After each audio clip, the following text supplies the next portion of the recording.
Good evening. I'd like to welcome you on this fine May 3rd, 2022 to our 2022-2023 Fulton City School District Budget Forum.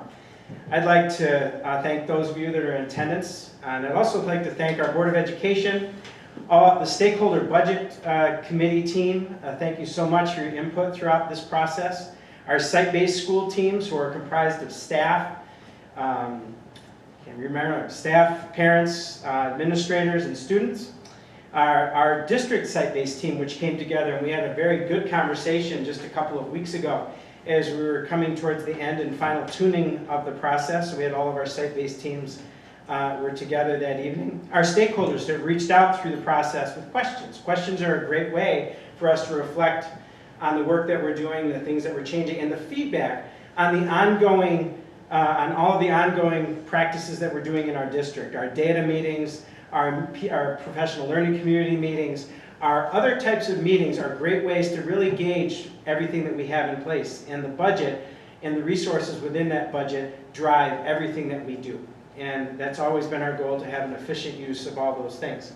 So with that, Dr. Lisi, could you turn the slide, please?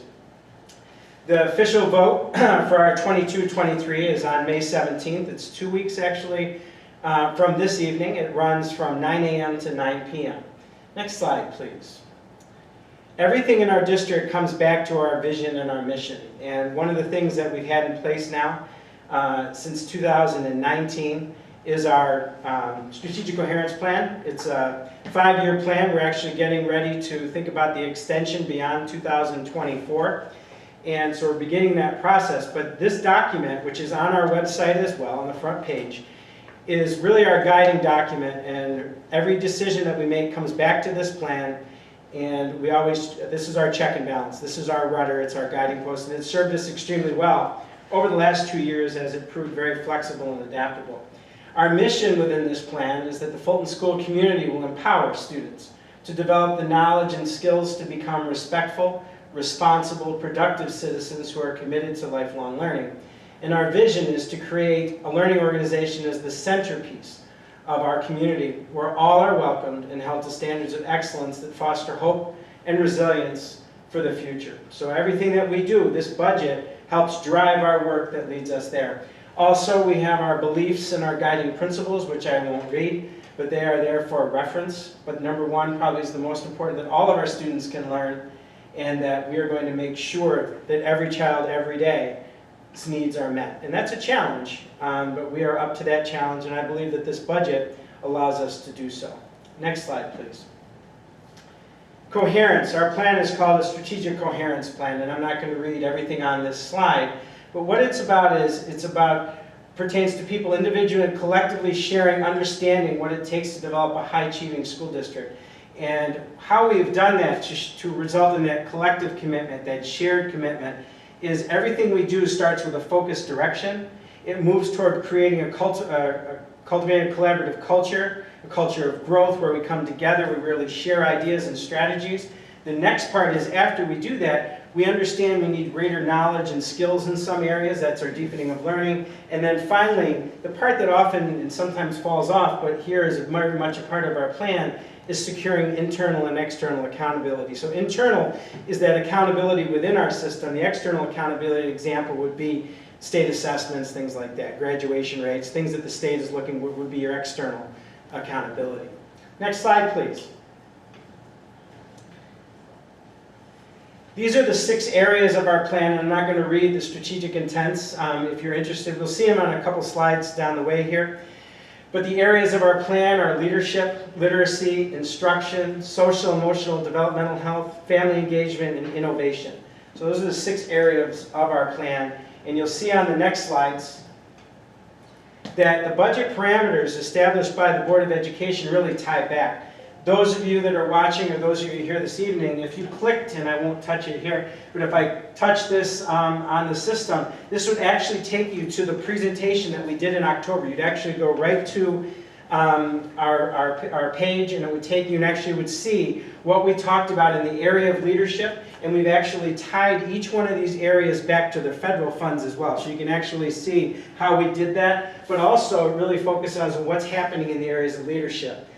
So for the board, securing long-term fiscal health is really important. And I think that's one of the things that's important in this budget is we're not only looking at what's going on right now in the here and the now, because we have this federal one-time money coming in. The key to that is one-time monies, is that we need to be thinking about where do we want to be 5 to 7 years from now. And we want to be able to say, wow, look where we're at now, look what we have in place, look what's a part of who we are, what's in place for every child every day. And that's what we have to, this budget is one step there. So we're moving in that direction. So it's securing not only what's going on now, but where do we want to be 5 to 7 years from now for what we're providing kids, but also that we're fiscally strong. And if you look back, even just 5 years ago, we were a district with moderate stress by the comptroller. We are now a district in good standing. And that there's a reason for that. I think we've been very fiscally responsible. So cost-effective education, that we're developing capacity and sustainability with our CRISA and our ARP funds, those one-time federal funds. We look for tax rate stability for year to year. We work within the tax cap. We manage our fund balance and our reserves quite well. We're at capacities, which I think is the right place to be at this time, and continue to adjust staffing to enrollment. Our enrollment has steadied a little bit this year. It'll be interesting to see if that trend changes over time. Literacy, continue our district's commitment to the Oswego County Literacy Initiative. The basis of this, if it's very simple to say, our goal is to have all of our students, 95% or more of our students, reading at benchmark levels or above by the end of 3rd grade. Because if we're doing that, that will set the stage for great things to happen 4th to 12th grade as we prepare our kids for life well beyond the confines of our school, whether it's career, college, civic readiness. The other part of this is our multi-tiered systems of supports, and this is really that support where 100% of the kids get Tier 1% or support. Then you've got a group of kids that need a little extra support, some small group work, that extra, that's Tier 2. And then the Tier 3 is that more intensive work for kids that need that more individualized support. And so that's our goal. And the goal is to have large numbers at the bottom, 80% or better, 15% or less at Tier 2, 5% less at Tier 3. Next slide, please. Instruction. The budget parameters to provide the supports necessary to maintain a strong instructional program that is responsive to students' and teachers' post-pandemic needs. Once again, there's a link to go see that report if you'd like to do so. The next section is under social, emotional, developmental health. Again, we have a multi-tiered system of supports in that realm. These are pieces that were in place here in Fulton well before I even got here. This has been something that's been very much a part of Fulton, and I think throughout the last 2 years, these systems of support have proven well, and I think we're poised with our mental health supports and our other social emotional supports, perhaps a little bit better than some districts because of the work not only that's been over the last 5-6 years, but also well before that. We have good structures and frameworks for our kids here in the Fulton City School District. And then we've also done a lot of work over the years, once again, not recent, but again, keeping that rudder deep, very much a part of our strategic coherence plan, our work around social emotional learning, trauma-sensitive practices, and culture-responsive practices. Again, something that's been in place for us for many years. Next slide, please. Family engagement is the 5th pillar of our plan and our budget parameters to maintain and enhance communication systems that are responsive to the needs of all students and families. I think this one, you can never have enough. And if you look at where we were, my reference is 5 to 6 years ago, and where we are now, we have a lot of new and different things in place. And as I always hear, we can always find more and find better to make sure that we find as many different ways and as many different modalities to try to reach out to our community and families. And finally, the last section of our plan is innovation, and that's to maintain our commitment to our digital learning initiative and instructional technology and ensure the effective use of district systems and personnel to maximize productivity. And again, that first one was pivotal. We were poised. Who knew a pandemic was coming? But we were able to respond because we already had access to all of that technology for our kids, whereas some districts at the end of a year and a half, 2 years, were still struggling getting that. We had that out of the blocks, and very proud of that. And it was a good anticipation, but more importantly, it's a great instructional tool. And then we're looking at all of our systems and personnel, and we really are, and I'm already seeing those efficiencies happen within our system, especially in our human resources and our business offices in particular. Next slide, please. So this year, some highlights from the New York State budget. They include that our foundation aid increase for all districts happened in the state of New York. That came out of the legislation promises that were made a year ago.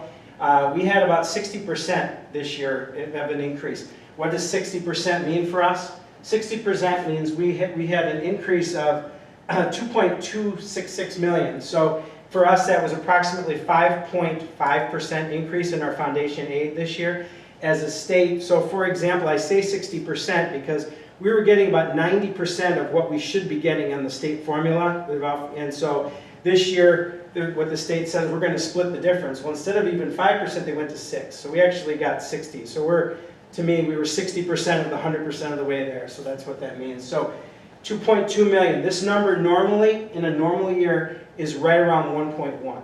So this definitely is a very different thing. And I think this, when I talk about forecasting for the future, we need to think about the fact that this year they held districts save harmless at 3%, all districts. If you were at save harmless and at your capacity, you're actually, they were given 3% minimum. There is no commitment to making that down the road. So once again, we're forecasting and thinking about not knowing what we're going to be looking at budgetary-wise. Next year we have a pretty good idea. 2 years from now we do not. And so as far as from the foundation aid side of the formula. Great news here with UPK aid. Traditionally that's been $657,000. We're 100% of our pre-K programming. We have 7 classrooms here in Fulton. They're half-day programs. And we have had, that number has been stuck there. The Small Cities Association and other associations across the state have been working on this. So this was a surprise, an increase of almost I believe $94,000. And so this is really earmarked to looking at how can we look at our half-day programs and evolve them into full-day programs. There's really guidance that really seems to be directing this UPK, which can only be used for UPK, for full-day pre-K. So we're taking a look at that.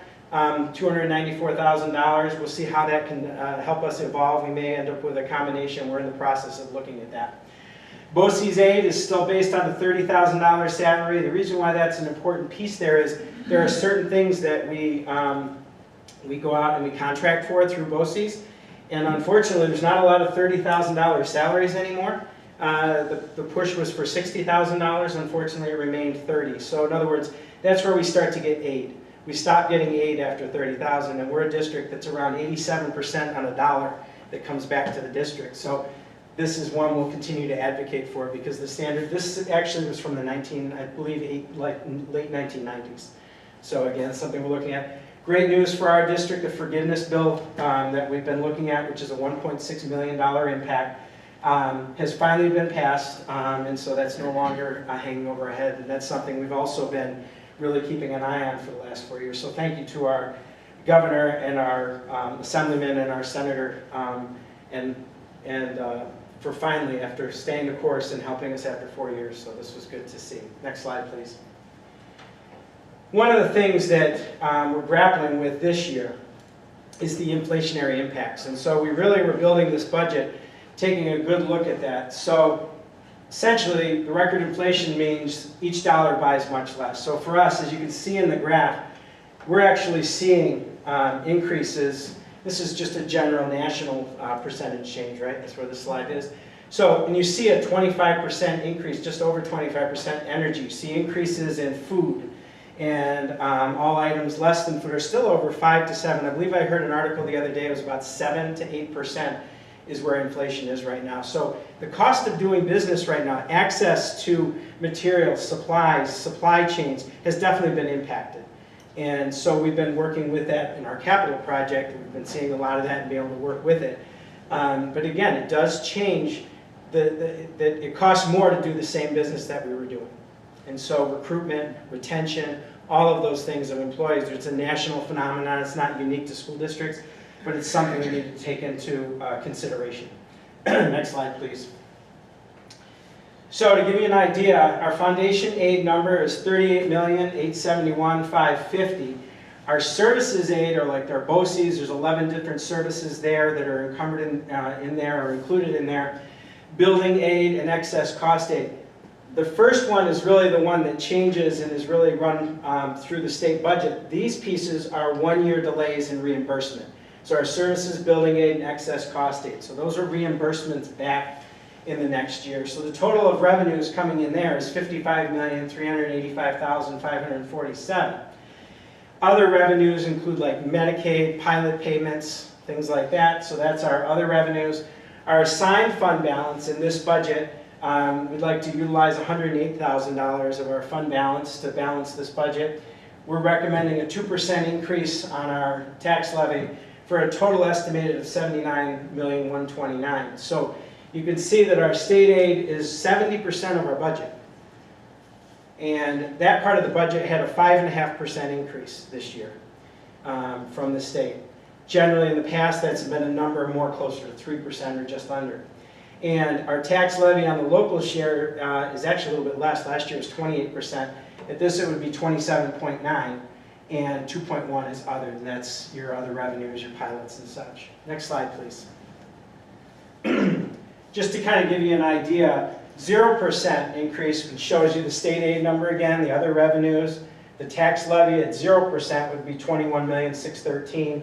The revenues would be $78,587,852, but the proposed budget is $79 million. So when we had made some adjustments, brought things down, we had a gap of $541,000.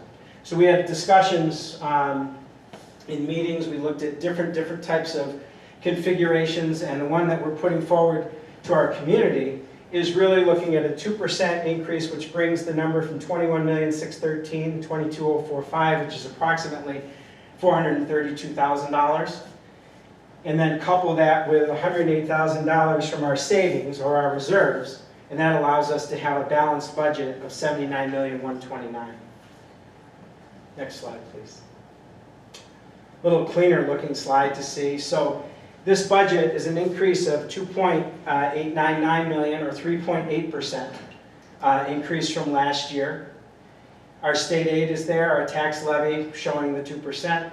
The other revenues, the planned use of reserves, 0, but the assigned fund balance using $108,882, and again comes out to the balanced budget. So what's in here? Last year we had a 3.3% increase with a 0% increase. We used a little over $350,000 from our savings last year.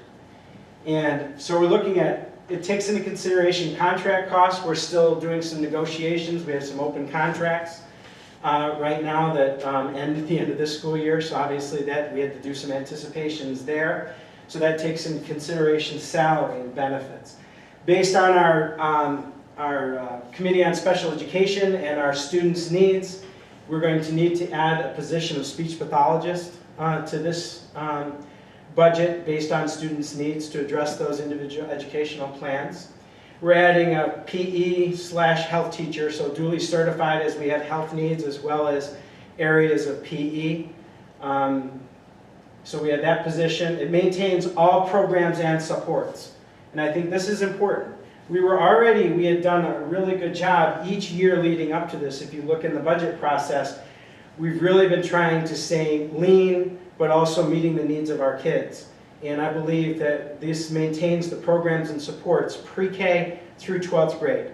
And it provides the access to the opportunities that our kids need to ensure that they're prepared when they leave the Fulton City School District after 12th grade. And as I said before, whether it's into career readiness, college readiness, civic readiness, they need to be ready for the world. They need to be life ready. And I believe by doing this, we've got a good foundation of our programs and supports, which is directly related to our plan. So we're doing a good job there. We also, part of the discussion that's come up in many of the budget meetings throughout the course of this year is that are there positions or are there needs that are going to have to be sustained? That will we have the capacity after those one-time dollars leave and we're done with them, will we be able to continue these on? We took a really good look. We got a little touch more than we thought we were going to get And so what we did was we really said, let's see if there's any positions. Well, there are. So there's the teacher of our students of other languages, and this is our traditional English language learners. We have right around 45 to 50 of our kids. It's been relatively consistent, but we have been really kind of cobbling that together. They're at the elementary, middle, and secondary levels, or junior high and secondary levels. So this is a position that we've really been sitting on, working with, trying to stretch, but really seeing the needs of the kids this year, and based on the feedback we're getting, TESOL teacher is being moved from the funded programming side to the general fund side. We have a 6th grade counselor, and that's a mandated position. So TESOL is a mandated position from the state of New York, and counselor is a mandated function that we have for 6th graders. They've actually had counseling programs that have actually now required start 6th grade. So we have a plan that's been presented, a counseling plan in the past, and it's there and available. So we moved the counsel over. Again, a mandated function that we needed to support. And then finally, if anything we've learned through the pandemic over the last 2 years, you can never have the nursing services and the medical services are really pivotal. So that's the other area that we moved over. So obviously those are the 3 positions. If you remember from one of the other presentations, there are still about 27 or 28 positions on the funded programs. We will spend the next year prior to the next budget really looking at those positions and prioritizing those priorities to say, okay, where are we at? Looking at the data, looking at the feedback, and we'll make those adjustments. But one of the things that the board had asked was really, how can we look at sustainability and capacity? And these are a couple of those positions that would have had to come over. So we made that decision in this budget as we move forward to start the process. Next slide, please. So this is a slide that just shows an estimated impact of the 2% tax levy increase on an assessed home value. And I recognize the fact that we have that assessments have changed here in the city. They're going through a lot of different things.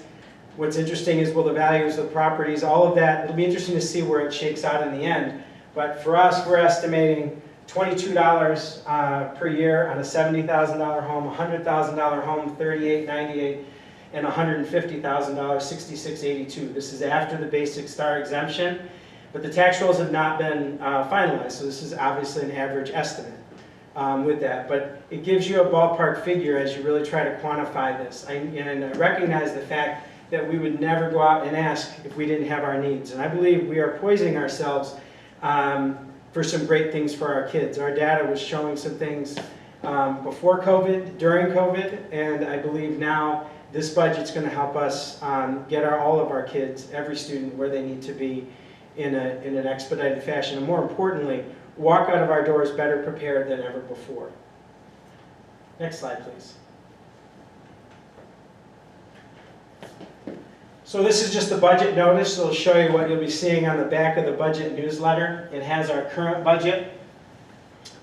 It has our proposed tax levy, which is actually the actual, which was 21-22. It's got our, and then finally on the second section, it's the 22-23 that was proposed. So it shows the increase, the percentage. The consumer price index is 4.7%. So we're coming in at 3.8, so we're under that. Our proposed tax levy comes up to $22,045,000, and so that's where that lays out. And then on the right is our contingency budget, which is approximately $441,000 less, or 3.22%. So obviously we'd have to go back in and really look at what we would be reducing to get there in the event that that happened. So the 3-part budget, there's 3 parts to a school district budget. There's an administrative section, a program section, and a capital section. And when you look at our pieces of the pie over here, it's right where it should be, which is at the student level. 75%, 74.8% is driven to programming. So that's all of your instructional and all of those types of supports. It's what's happening for our kids at that level. Our programming, our capital is all of our buildings. It's our structures, it's our maintenance, it's our custodial, it's our transportation. It's all of those different elements come into our capital aspect of the program, and rightfully it's the second highest, which is 14.8%.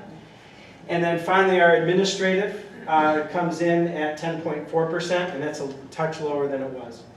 And if you can see, the 22-23 admin is percent of the admin plus program this year is 12.16 projected for 22-23, and the current is actually 12.34, so it's actually going to go down just a touch.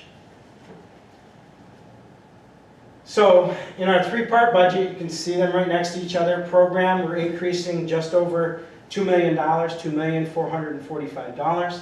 Our capital is going up about $756,000, and that's really associated with some of our capital improvement and debt service and those types of things. Is that right? And then just looking over to my business team here to make sure I'm talking correctly here.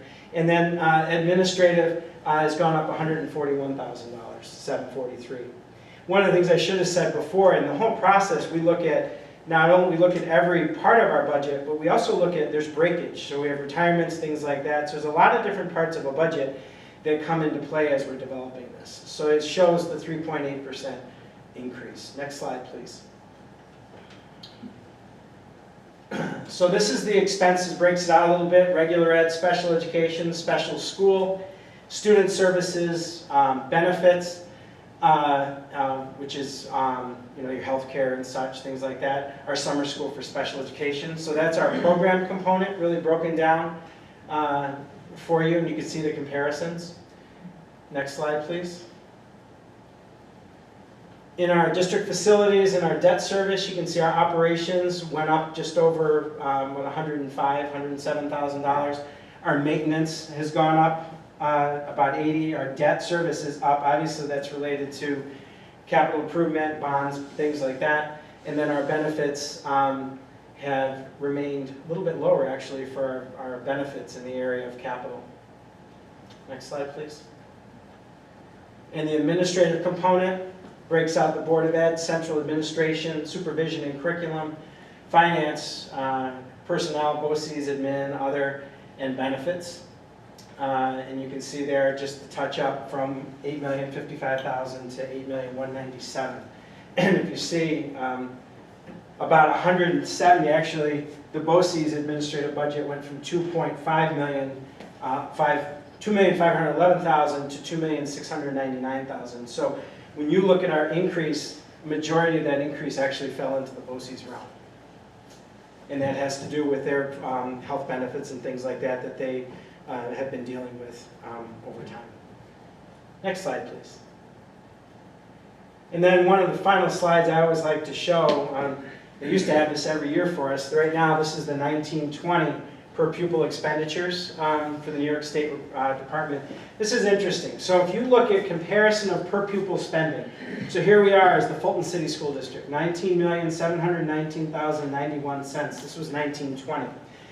County average is $20,159, so we're a touch under, about $400 per child.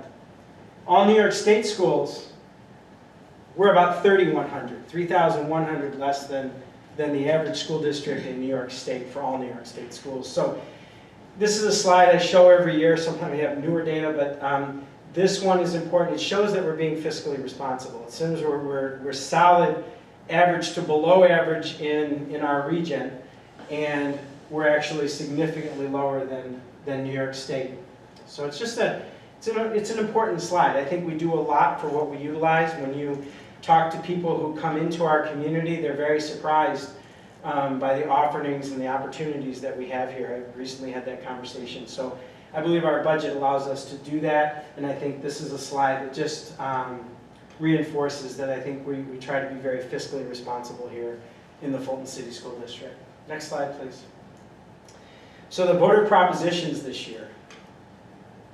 Shall the Fulton City School or the State Board of Education be authorized to expend the sum of $79,129,000 as a general fund appropriation for the 2022-23 school year and to levy the necessary tax therefore? We have a student transportation vehicles proposition. Maybe.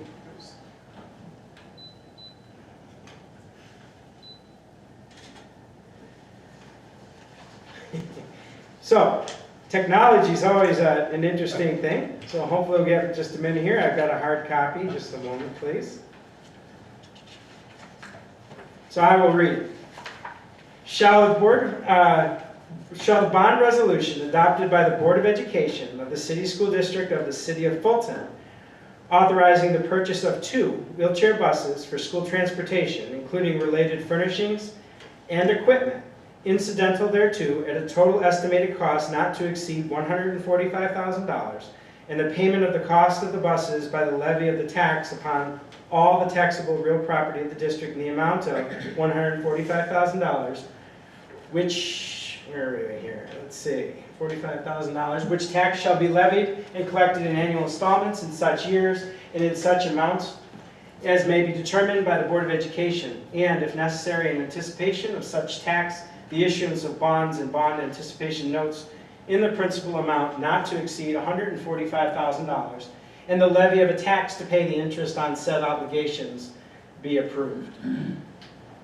Next slide, please. Maybe.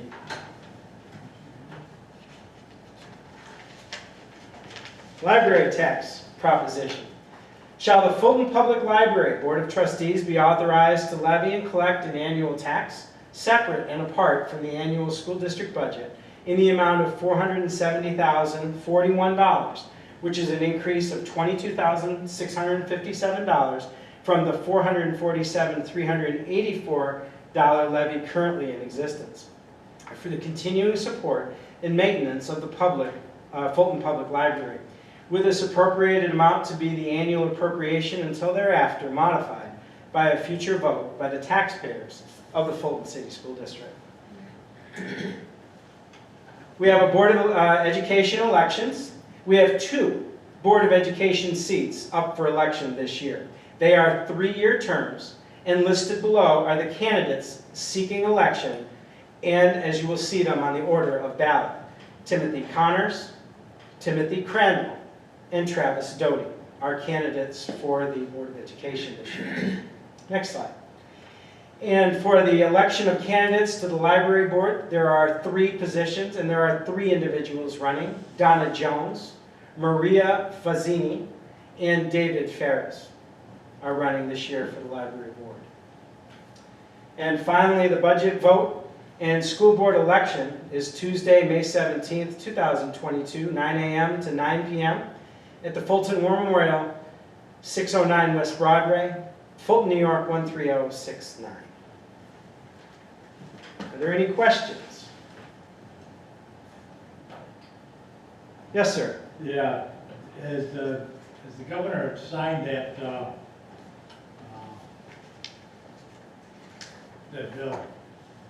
The forgiveness bill, or the overall?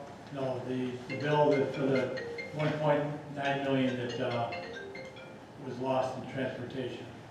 My understanding is they've all gone through and been signed. When there was all part of the budget package, so when the New York State budget package, it was within that realm. But we will confirm it until I have something in my hand, but that's it. All went past. Before it went through, but Mr. Cuomo didn't sign it. Correct. What he would do is he would actually, there would be resolutions put forward through the through the Assembly or the Senate, and he would veto them as separate entities. And then when we put them in the budget, which was the recommendation all the time placed in by the, he would take it out before the budget moved forward. So it would be taken out, it would be vetoed out of the legislation, or it would be removed from the budget. This year, it was still in the budget, and each of the advocacy groups, NISCUS, NISBA, the School Boards Association, Superintendents Association, have all announced that the forgiveness bill was part of the approved package. Okay, well, It's 1.6. we know, we'll see when it all comes around. Sure. How much do we have in the reserves? Because I know you're taking 100 and some odd thousand out, took 300,000 out, I believe you said, out last year. Yep. How much do we have in reserves? So present, we're actually over the 4%. We're at 5.4. I believe my business office told me is a little over $800,000. Yes, so total is 3.9 million in unassigned fund balance right now. 3.9. Okay, that's. And the goal is always the That 4%. leaves us short if all of a sudden something doesn't happen and we can't pay it. we have to rely on our reserves to be able to pay it. That's correct, and I think that's why we always try to keep them full. I think one of the things that that we've always been encouraged, one, that moderate stress that we started with a number of years ago was because we were at about 1.7 million. We have built that beyond up to the 3.4, so we're poised in the event of, if we have some major issues that happen or things that we need to address, we could in the event of an emergency. That's what savings is, and that's kind of the equivalent of what that's for. It's always good to balance your budget and not take it out of the reserves. Yep. To balance it. I have a question on the pre-K.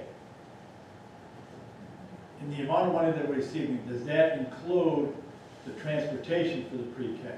Yes, it does. It does. Okay. So what we did a couple of years ago, we figured out how we could make that happen. It costs right around 75 to 100,000, closer to 75, to do that transportation of our pre-K children. And what we did is we looked at that, and one of the things that I'll remember, it was my first board meetings I ever attended, was that the expectation is all pre-K costs remain within that grant money, and we have done that, and we will continue to do so. So yes, it's within the budget. Now my last question is pertaining to the bond that where we're going to buy, put out for a vote to bond for 2 new buses. Okay? Now, 2 years ago, I believe we bonded, and I can't remember the number, if it was 2 vans, or if it was 1. Then the next year, we bonded again for either 1 or 2, but there's supposed to have been 3 vans. And we got, now how does the bonds, did we do the bonds? Because we haven't got the vans, but the public said you could. Yep. But we haven't got the vans. And now if we go to buy the vans, we're gonna pay almost, 15% more for a van now than had we gotten them 2 years ago. I believe we replaced 1 or 2 of them. I think it was 1 short, but I think is it 1 or 2? I have to look. You haven't replaced any vans. Okay. So, yep. The only reason I know things is I you're over there. we have, we were due 3 and we haven't gotten any. Right. So what we've done in the past is we've not actually bonded. We've actually paid for those out of our actual budgets. So that's been our trend here. So we have not put bonds out before. There was also some access issues in the last 2 years as well. So that's a little bit of part of that. And with COVID, we really kind of we weren't able to utilize the vans as much as we were able to do so before as far as transporting the kids because of the space issues as well. So. Right. Now, that I understand that. Okay. Of the transportation budget, what is the percentage that the state funds of that transportation? That's the 70% that you're talking about, or is it higher for transportation? I'm going to have to get the answer to that, Frank, because I'm not sure about that. I'm not going to ask my team to pull it right out unless you know the answer right off the top of your head. Roughly. So you're looking for the percent reimbursement? Right. Whatever they fund, we all know that, they give us unfunded mandates, but I'm looking for how much, what they fund for us for transportation. And I thought at one point in time they funded us for our vehicles also. That's, Yep, I can get that number, okay. and we will get that to you. Other than that, I wish it was all free. I wish the state would pay for everything, the federal government would pay for everything, but Well, that ain't never gonna happen. well, and I think the other challenge, and I think the other thing is we talk about reserves and fund balance and talking about building a budget for the future. There's also some mandates about, different environmental buses, and things like that down the road. And you have to have an infrastructure to be able to do that. And so I think that's going to have to be a conversation of future capital projects as well as general budgets as we look to, prepare ourselves to be able to do that and be able to do business. It's a great question.